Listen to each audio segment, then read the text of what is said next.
Fala aí, pessoal. Bora começar nossa aula de vetores aqui. Então, essa primeira questão daqui é uma questão que envolve soma de vetores, né? Eu tenho três vetores representados aqui, A, B e C, e eu quero descobrir qual é a relação vetorial que existe entre eles. Tá, vamos com calma. Primeira coisa, vamos relembrar a regra do polígono aqui, tá bem? Então, o que eu vou fazer primeiro? Eu vou somar o vetor A com o vetor B para ver o que dá, tá?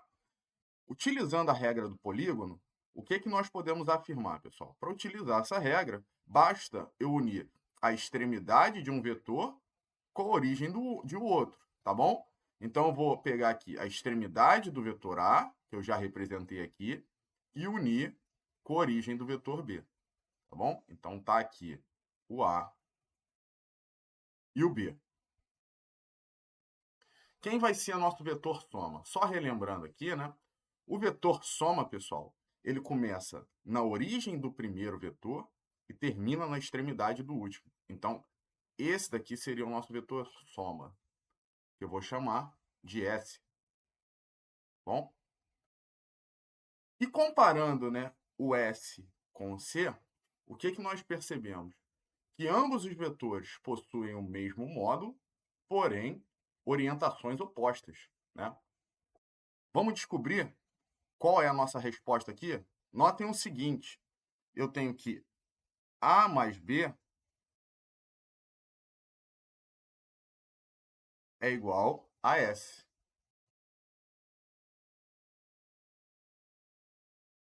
correto? Só que o vetor S é menos o vetor C. Vocês enxergam isso? Prestem atenção no seguinte. Se eu fizer A mais B, eu vou ter S, correto? Isso daqui, pra gente, nada mais é do que o S. E se eu somo, né, o S com o C, quanto que vai dar isso, pessoal? Se o S aponta para cá e o C aponta para o outro lado, e ambos têm o mesmo módulo, se eu somo um com o outro, isso só pode dar zero. Beleza? Então, só complementando aqui, para vocês não se perderem depois quando forem estudar, A mais B representa S, certo? Então, se eu somo A mais B mais C, isso necessariamente tem que dar zero. Qual a resposta que a gente marca aqui? Item C. Boa? Tranquilona, né? Bora partir para a próxima. Galera, vamos dar uma olhada nessa questão daqui, que também é soma de vetores, só que agora, né, eu tenho um número maior de vetores envolvidos. Beleza. Então, o que ele afirma aqui para a gente? Eu tenho 6 vetores e cada um deles possui módulo 8U. Eles formam, né, um hexágono regular e ele quer saber qual é o vetor resultante nessa situação, quando eu somo, né, esses vetores nessa ordem daqui. Vamos fazer essa questão por partes? Notem o seguinte, pessoal. Se eu olho para a parte de cima aqui, como que esses vetores estão dispostos? Eu tenho o primeiro vetor assim, o segundo vetor assim e o terceiro vetor assim. Tá bem? O meu vetor soma, né? Como que eu posso representá-lo? Ele começa na origem do primeiro e termina na extremidade do último. Tá aqui ele. Pá. Eu vou chamá-lo, né, de vetor S, que seja. Como é que eu determino o módulo do vetor S, pessoal? Vamos fazer essa questão por partes? Observem o seguinte, pessoal. Se eu venho aqui e faço um tracejado entre as extremidades desse vetor que está representado aqui em cima, eu sei que esse pedação aqui entre o tracejado tem o mesmo módulo do vetor que está aqui em cima, certo? O módulo, né, o valor, né, desse pedacinho vale 8U. Beleza. O que me resta aqui, pessoal? Eu preciso descobrir o quanto vale esse pedaço daqui, que eu vou sinalizar para vocês, que eu vou chamar de x, e esse pedaço daqui, que eu vou chamar de x também. Beleza? E como é que eu determino esses pedaços? Notem o seguinte, galera. Eu estou diante de um hexágono regular aqui, certo? Todos os ângulos desse hexágono valem 120 graus. Eu vou fazer o seguinte, eu vou traçar uma reta aqui, partindo esse ângulo bem ao meio, tá? Deixa eu só me entender com o programa aqui, que de vez em quando ele não me ajuda. Beleza. Então, se eu parto esse ângulo ao meio aqui, aqui vale 60 graus, certo? Então, notem o seguinte, pessoal.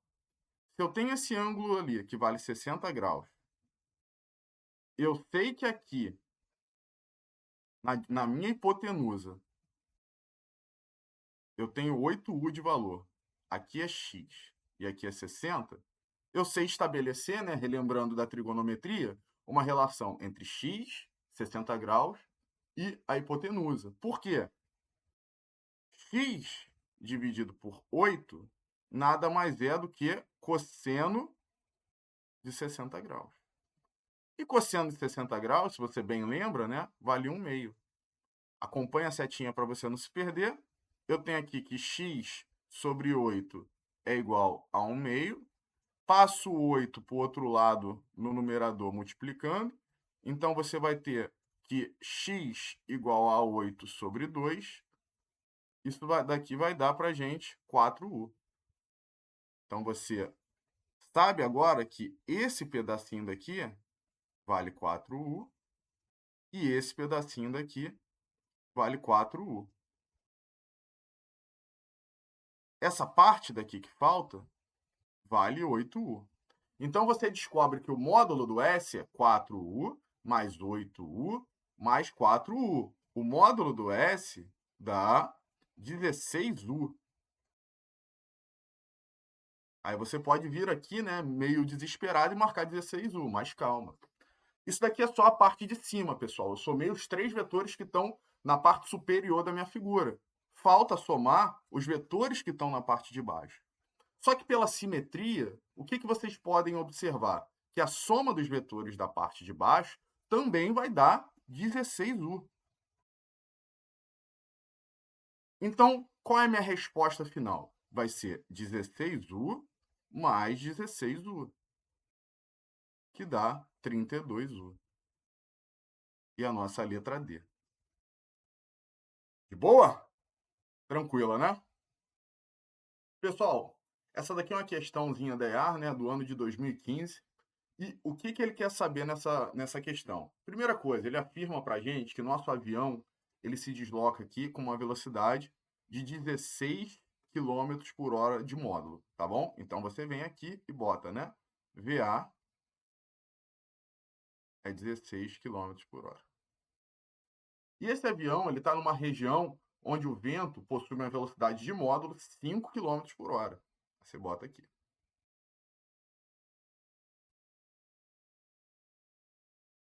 E ele quer saber qual é o módulo da velocidade resultante do avião. Vamos com calma, pessoal. Antes de a gente sair fazendo conta, vamos dar uma olhada nas opções que ele oferece aqui para gente. Tem 2 opções aqui que são absurdas. Ele fala que a velocidade do avião vai ser de 81 km por hora em módulo, né? Ou 144 km por hora em módulo. Por que isso é absurdo, pessoal? Com esses dados, qual é a máxima velocidade que esse avião pode assumir? A máxima velocidade que o avião pode assumir, pessoal, é quando a velocidade do avião e a velocidade do vento possuem o mesmo sentido. Nessa situação, como é que nós operamos a soma dos vetores? Nós apenas somamos um módulo ao outro, correto? E se eu somar esses módulos diretamente, vai dar 21 km por hora. Então, você esquece isso daqui, tá? São 2 opções absurdas. Beleza? Aí sobram 2, né? Sobra a letra A, que é 19 km por hora, e a letra D, que vale raiz de 201 km por hora. Só para vocês terem uma noção, se você tivesse um avião, né, andando com uma velocidade de 15 km por hora, para você obter uma velocidade de módulo 15 km por hora, você teria que ter, né, algo que desse, alguma continha que desse raiz de 225. Isso, né? Dá 15, certo? Só que notem bem, pessoal, se ele tivesse com 15 km por hora, isso significaria que uma parte da componente da velocidade do vento teria que estar se opondo ao movimento, o que não é o caso, tá certo? Você vê que uma parte da componente da velocidade do vento vai contribuir para que esse avião se desloque para a direita. Então, a sua resposta, necessariamente, ela tem que ser maior do que 16 km por hora. Só com essa análise, nós discaríamos, né, essas três opções e já marcaríamos de cara aqui a resposta, que vale 19 km por hora. Mas você pode falar, Michael, eu não estou convencido, faz a conta. Se você não tiver certeza, sempre faça a conta, ela nunca mente. Então, prestem atenção aqui comigo. Para descobrir, né, o módulo da velocidade resultante desse avião, né, que eu vou representar aqui para ilustrar para vocês, teria mais ou menos essa orientação. Esse seria o meu V. Como é que eu calculo ele? Aí eu lembro lá da lei dos cossenos. Eu vou colocar aqui que V ao quadrado é igual ao quê? Módulo da velocidade do avião ao quadrado, mais módulo da velocidade do vento ao quadrado, mais 2 vezes o produto da velocidade do avião pela velocidade do vento, vezes o cosseno do ângulo entre eles. Tá bom? Então, eu vou ter aqui que V ao quadrado é igual a velocidade do avião ao quadrado, 16 ao quadrado, mais velocidade do vento ao quadrado, 5 ao quadrado, mais 2 vezes 16 vezes 5 vezes 1 meio. Aí aqui a gente já começa a simplificar, né? Corta, corta. Então, eu tenho aqui que o V ao quadrado vai ser igual a 256 mais 25 mais 80, certo? Então, eu tenho que V ao quadrado vai dar quanto? 361. E quando você tira a raiz de 361, você vai ver que dá exatamente o que eu te falei antes de a gente começar a fazer conta. Certo, pessoal? Então, é o que eu sempre bato na tecla com vocês, né? Física não é decorar fórmula, é pensar sobre o que está acontecendo e analisar o que o problema está te falando. Porque o tempo que você perde fazendo uma questão dessa, você já poderia estar realizando outras. Tá bom? Então, a nossa resposta nessa daí é a letra A. Beleza? Aqui, pessoal, nós temos outra questão da EA, agora do ano de 2016, né? E o que ele diz para a gente? Eu tenho 4 forças aplicadas sobre uma partícula aqui, de massa desprezível, e eu quero saber qual é o módulo da força F2 para que essa partícula esteja em equilíbrio, tá bom? Dando um spoilerzinho aí para vocês, né, sobre o que nós vamos falar futuramente, se você tem um corpo aqui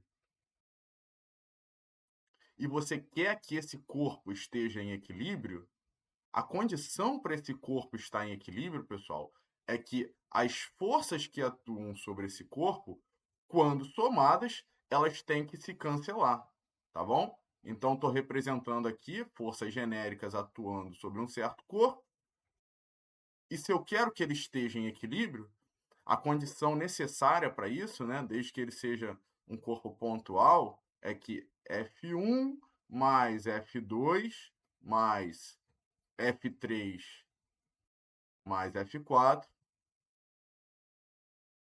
tem que ser zero, né? Quando a gente chegar em leis de Newton, eu vou discutir melhor isso com vocês. Mas, enfim, vamos voltar aqui para a nossa questão. Então, eu tenho essas 4 forças, né? Eu noto que F1 e F2 têm a mesma direção, F4 está ao longo da direção horizontal e o F3 está inclinado. E se eu tenho uma força inclinada, né, com relação às demais, o que necessariamente eu preciso fazer, pessoal? Eu preciso decompor essa força, tá bom? Então, notem o seguinte, ele me dá aqui que o seno de 60 vale 0,86 e o cosseno de 60 vale meio, tá bom? E eu quero descobrir o valor de F2. Beleza. F2 está para baixo. E quando eu venho aqui e decomponho o meu F3, o que acontece, pessoal? Vamos representar nosso F3 aqui. E eu vou representar aqui a componente horizontal do F3 e a componente vertical do F3. Tá? Essa é a componente horizontal e essa é a componente vertical. Tá bom? Então, aqui eu tenho um Fx e aqui eu tenho um Fy. Tá? Que vale 60 graus. O que vai importar para a gente aqui, né, vai ser a componente vertical. Por que eu estou dizendo isso? Porque a componente vertical do F3 mais o F1 vai ter que ser igual ao F2 para que esse corpo não acelere ao longo da direção vertical, tá bom? E determinar essa componente é simples? É muito simples. Notem o seguinte, né? Eu tenho aqui que Fy, em termos de módulo, né, é o cateto oposto nesse triângulo, sobre a hipotenusa, que é o F3. Isso daqui vai ser o seno de 60 graus. Tá bem? Então, eu vou ter aqui o Fy é igual a F3 vezes seno de 60 graus, né? Então, eu tenho aqui que o Fy é igual... O F3, o módulo dele vale 10 newtons, tá bom? Vezes o seno de 60, que o enunciado me diz que vale 0,86. Então, fazendo essa continha daqui, né? Isso daqui dá 8,6 newton. Beleza. Então, notem o seguinte, pessoal. Para cima, eu vou ter 10 newtons, que é o valor do F1, mais 8,6 newton, que é o valor da componente vertical do F3. Logo, para baixo, para equilibrar isso, quanto que eu preciso ter de valor para o módulo do F2? Bom, o módulo do F2, pessoal, nada mais é do que esse 8,6 aqui, mais os 10 newtons correspondentes ao F1, ao módulo de F1. Isso dá para a gente 18,6 newtons. É a letra D. Certinho? Então, essa questão daqui, pessoal, é um pouquinho diferente, né? Eu tenho dois veículos aqui, um andando sentido norte, que eu vou representar a velocidade dele aqui com esse vetorzinho amarelo, que é o carrinho A, tá bom? E o outro andando sentido leste, que é o carrinho B, que eu vou representar com esse vetorzinho vermelho. Tá certo? E o que eu quero determinar aqui? Eu quero determinar qual é o módulo da velocidade relativa entre esses dois carros, tá bom? O que seria isso? A velocidade relativa, pessoal, nada mais é do que a velocidade que um objeto observa o outro se deslocando com respeito a ele, tá bom? Então, se eu estou calculando a velocidade relativa do B com relação ao A, isso significa que eu estou determinando aqui o vetor que me dá a velocidade do B, né, do ponto de vista do A. Ou seja, eu vou olhar o carrinho B andando ao longo desse sentido aqui. Já se eu for para a perspectiva do B, eu vou olhar o carrinho A andando com um vetor que possui o mesmo módulo, porém orientação oposta, tá? Então, digamos que eu queira determinar aqui qual é a velocidade relativa do B com relação ao A. Então, eu teria esse vetor daqui. Tá bem? Vou só acertar ele. Então, o A, né, ele enxerga o B se deslocando com relação a ele de acordo com a orientação desse vetor daqui. Tá bom? Vou chamar por simplicidade de V. Eu poderia botar um VR aqui, mas está subentendido que é a velocidade relativa do B com relação ao A. Tá? E como é que eu determino o módulo desse vetor?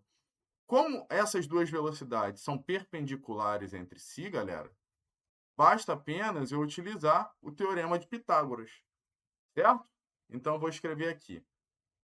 V ao quadrado é igual ao VA ao VB ao quadrado mais o VA ao quadrado.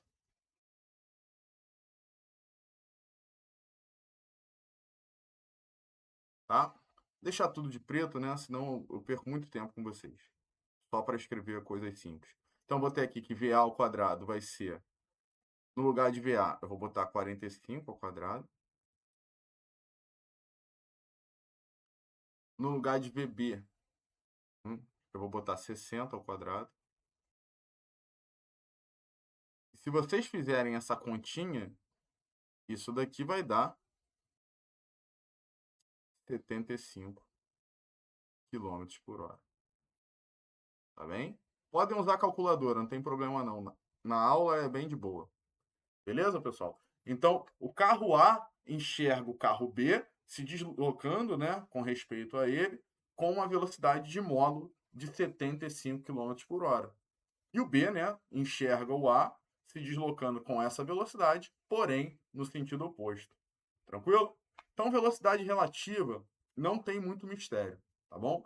Ela nada mais é do que o ponto de vista, né, do movimento de um determinado objeto com relação ao outro. Só isso. Beleza? Vamos lá, pessoal. Essa aula de exercício é um pouquinho diferente, que eu vou colocar uma teoriazinha no meio dela, né? E depois ilustrar essa teoria com exercício. O que eu vou falar com vocês agora é sobre composição de movimentos, tá bom? O que seria isso? Deixa eu sintetizar isso em termos de um exemplo aqui.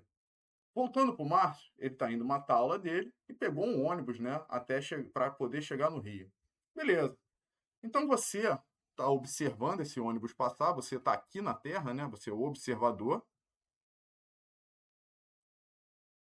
Enquanto o Márcio está sentado no ônibus, né, e parado com relação ao ônibus, você observa o Márcio se deslocando só com a velocidade do ônibus, que é essa que está assinalada aqui. Tá bom? Em um dado momento, o Márcio começa a andar com relação ao ônibus. Qual é a velocidade que você vai observar o Márcio se deslocando? Bom, a velocidade que o Márcio tem com relação a você, que está na Terra, nada mais é do que a velocidade do Márcio com relação ao ônibus, mais a velocidade do ônibus com relação à Terra. Tá bom? Vamos estender um pouco isso. Márcio é um cara virado no giraia. Em um dado momento, ele andando lá no ônibus, ele tá com um aviãozinho, tá? Qual que seria a velocidade desse aviãozinho com relação a você? O que nós fazemos? Bom, a velocidade do aviãozinho com relação a você seria a velocidade do aviãozinho com relação ao Márcio, mais a velocidade do Márcio com relação ao ônibus, mais a velocidade do ônibus com relação à Terra. Bora subir mais um degrau nisso. Tem uma formiguinha andando no aviãozinho. Qual é a velocidade que você observa essa formiguinha se deslocando? Vai ser a velocidade da formiguinha com relação ao aviãozinho, mais a velocidade do aviãozinho com relação ao Márcio e por aí vai. Então, na hora de você fazer a composição de movimentos, nada mais é do que você descrever qual é a velocidade relativa dos objetos com relação ao referencial que eles se encontram. E você vai construindo isso até chegar no ponto de vista que você tem sobre esse movimento. Qual é o movimento real que você está observando. Beleza, pessoal? Para complementar essa nossa discussão sobre composição de movimentos, vamos continuar aqui com o Márcio, pessoal. Então, vamos voltar lá para o Rio, né, do início da nossa aula teórica, e vamos supor que a correnteza tem uma velocidade de módulo 1 metro por segundo esteja com essa orientação aqui, que nem eu estou mostrando na imagem para vocês, beleza? Vamos ilustrar algumas situações. Vamos imaginar que na primeira situação, o Márcio está nadando também com uma velocidade de módulo 1 metro por segundo, e o Márcio está nadando a favor da correnteza, ou seja, ele está se deslocando da esquerda para a direita, tá? Você que está paradinho aqui no solo, você que é o observador, você vai observar o Márcio se deslocando com qual velocidade? Você vai observar o Márcio se deslocando com 2 metros por segundo, né? Então, para você, essa vai ser a velocidade do Márcio. Por quê? Você vai somar a velocidade da correnteza com a velocidade que o Márcio possui com relação à correnteza, com relação ao rio. Tá bom, pessoal? Se por algum motivo, ao invés de nadar a favor da correnteza, Márcio começasse a nadar contra a correnteza, se ele mantivesse esse módulo de velocidade de 1 metro por segundo, só que agora ele nadasse da direita para a esquerda, ou seja, se a velocidade dele tivesse essa orientação, qual seria a velocidade que você estaria observando aqui no solo? Você tem alguma ideia? Nesse caso, pessoal, você iria dizer que a velocidade do Márcio é zero, porque você vai ter um vetor associado à correnteza que tem 1 metro por segundo para a direita de módulo, e outro vetor associado à velocidade do Márcio com respeito ao rio, que tem 1 metro por segundo de módulo no sentido oposto. Um cancelaria com o outro. É a mesma situação de você estar numa escada rolante, você esqueceu, né, alguma coisa no andar de cima ou no andar de baixo, e você começa a correr contra a escada rolante, com uma velocidade idêntica à velocidade que a escada possui com relação à Terra. Quem está te observando lá no shopping, onde quer que você esteja, vai te ver parado, porque a sua velocidade com relação à escada está sendo cancelada com a velocidade que a escada possui com relação ao solo. Tranquilo? Pessoal, como que seria, né, a orientação da velocidade do Márcio para ele cruzar esse rio no menor tempo possível? Vamos pensar um pouquinho? Imaginem, né, que essa velocidade do Márcio com relação às águas do rio é constante. Então, o esforço que ele faz é o único, independente da orientação da velocidade dele, tá?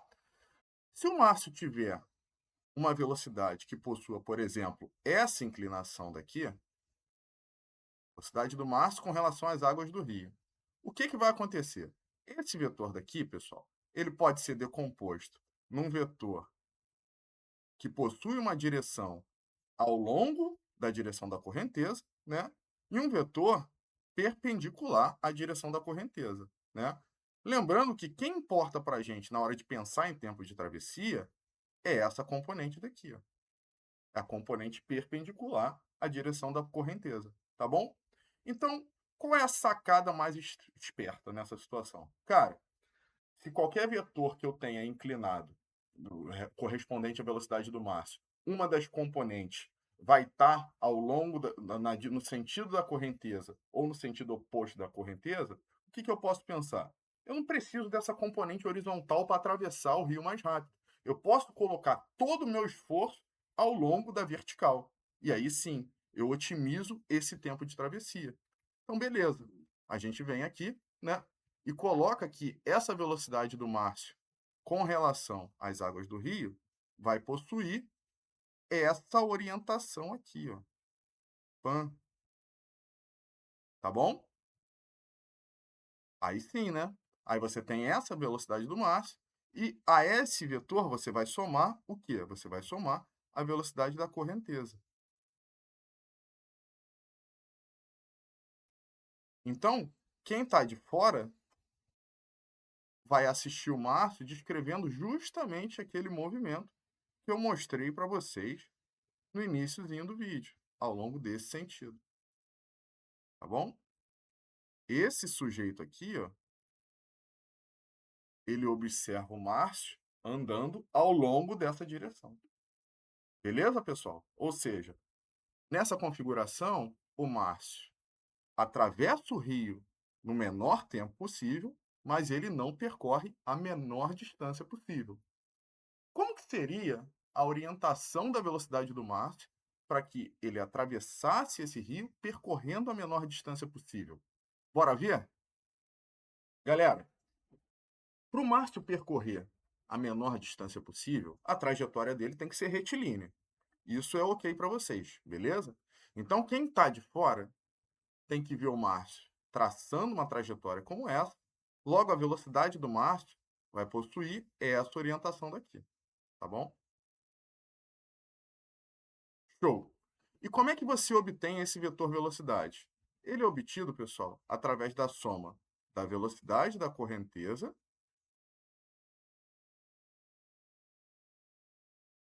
com a velocidade que o Márcio possui com relação às águas do rio, tá?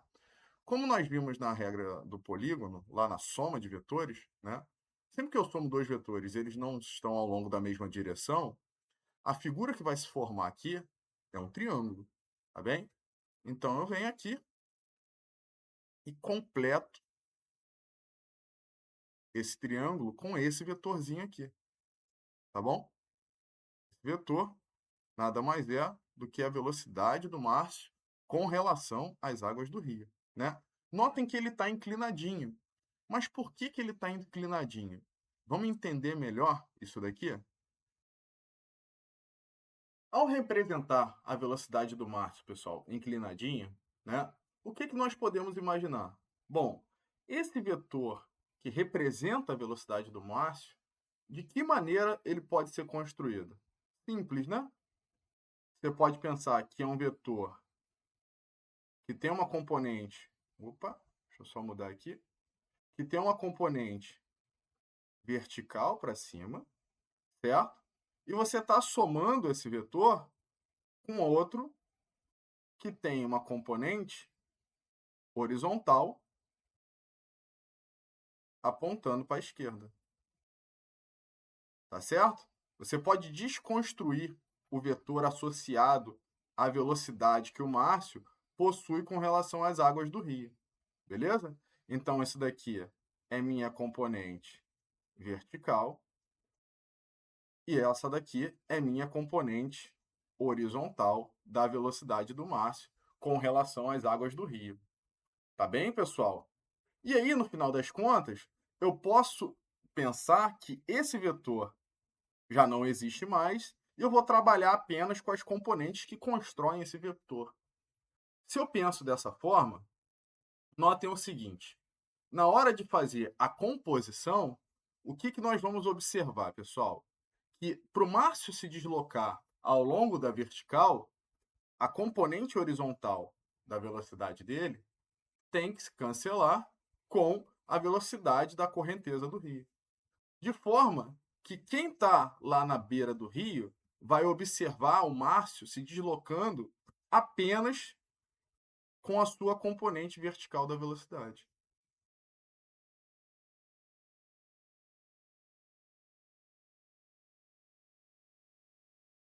Tranquilo, gente?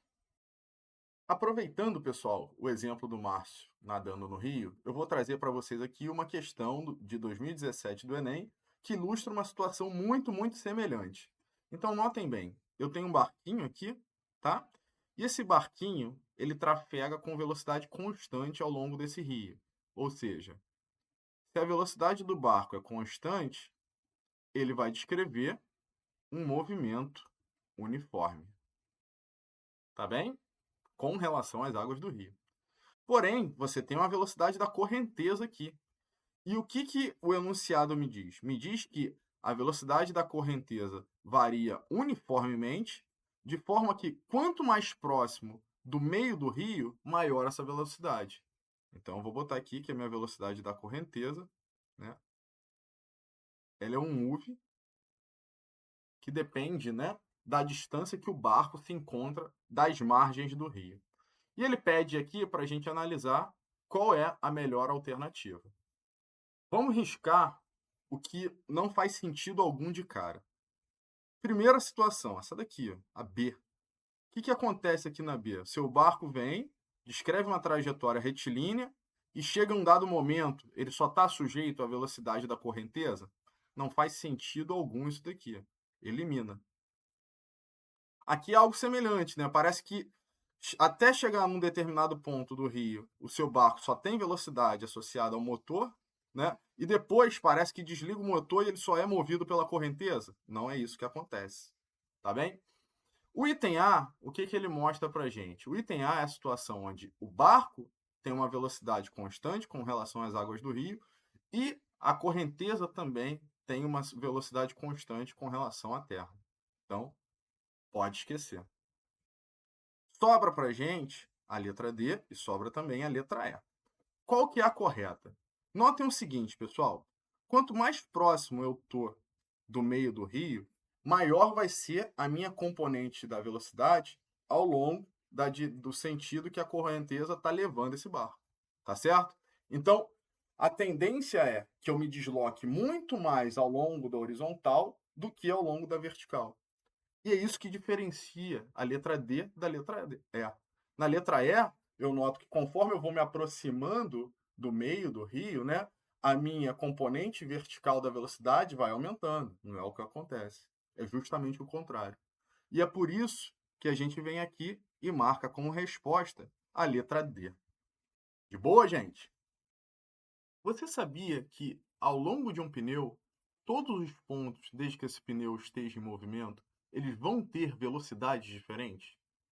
Sabe por que disso? Vamos prestar atenção aqui. O movimento de um pneu, ele pode ser quebrado em duas partes, uma translação e uma rotação. O movimento de translação é o que está fazendo com que o pneu ande para frente. Então, todos os pontos, né, desse pneu vão ter uma velocidade de translação associada, que eu vou estar chamando aqui de VT. Tá bom? E todos os pontos, exceto o centro do pneu, também vão ter uma velocidade de rotação. Então aqui eu tenho uma velocidade V1, aqui eu tenho uma velocidade V2, aqui V3 e aqui V4, né? Elas têm o mesmo módulo, porém orientações diferentes. Por isso que eu tenho que representá-las por letras diferentes, tá bom? Se aqui eu quisesse, né, no lado esquerdo, chamar todo mundo de VT, não tem problema, porque a translação é igual para todo mundo, beleza? E quando eu complemento, quando eu junto um movimento no outro, eu tenho qual é o perfil de velocidade ao longo de um pneu, tá bom? Aqui em cima, o que eu vou ter, pessoal? Aqui em cima, basta eu somar os módulos dessas velocidades para eu encontrar qual é o módulo da velocidade resultante nesse ponto no topo do pneu. E o que vocês observam, pessoal? O topo do pneu tem uma velocidade maior do que o centro do pneu, tá bem? Então, se você tem uma gotinha de chuva aqui em cima, ela vai ser projetada à frente da roda. Ela vai ter uma velocidade maior do que o pneu do seu carro ou da sua bicicleta, beleza? Aqui eu vou ter que fazer a soma, né, desses dois elementos aqui, aí vocês podem escolher como fazer, a regra do polígono ou do paralelogramo, e aqui a mesma coisa. E esse ponto que está destacado aqui? Vocês sabem qual é a velocidade dele? Galerinha, se você tem um pneu que está andando e ele está andando sem deslizamento, essa velocidade daqui, pessoal, ela necessariamente tem que ser zero. Beleza? Porque se ela for diferente de zero, o seu pneu vai estar deslizando. E não é isso que nós estamos supondo. Tá bom? Vamos continuar aqui. Então, nesse ponto aqui, o que eu posso afirmar? Né? Que a minha velocidade de translação mais a minha velocidade de rotação,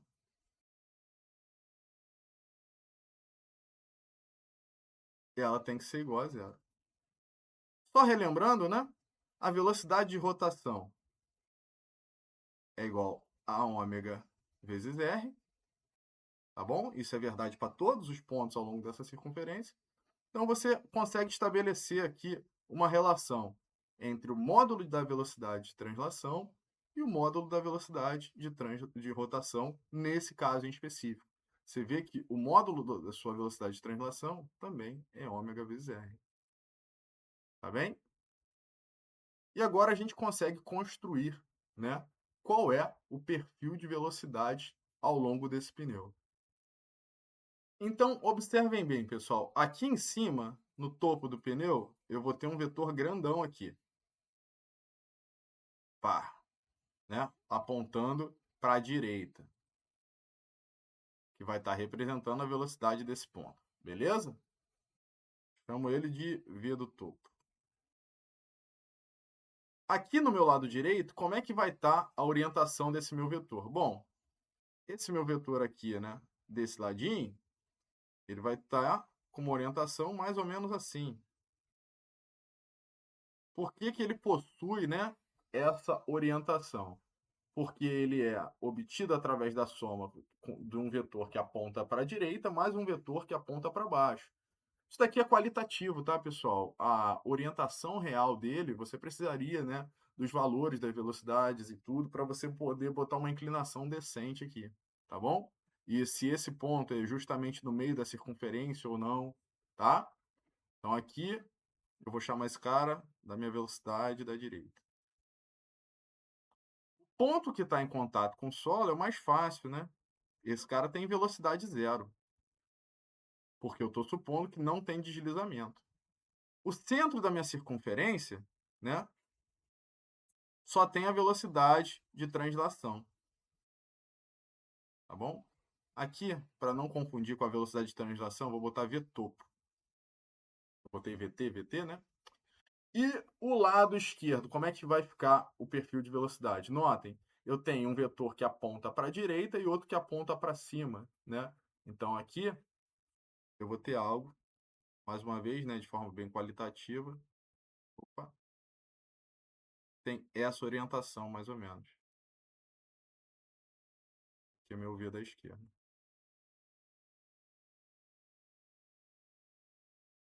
Beleza, pessoal? Por isso que os pontos ao longo de um pneu vão possuir velocidade diferente. Então, se você olhar, né, um vídeo de um pneu rodando, você vai observar algumas regiões que você consegue enxergar, por exemplo, o que está escrito ali no pneu com maior nitidez e outras não, tá bem? Justamente por esse fato que eu acabei de mostrar para vocês. Beleza? Agradeço mais uma vez a sua audiência. Peço para você que curta, compartilhe e, se não está inscrito ainda, se inscreva no canal. Um grande abraço e até a próxima, pessoal.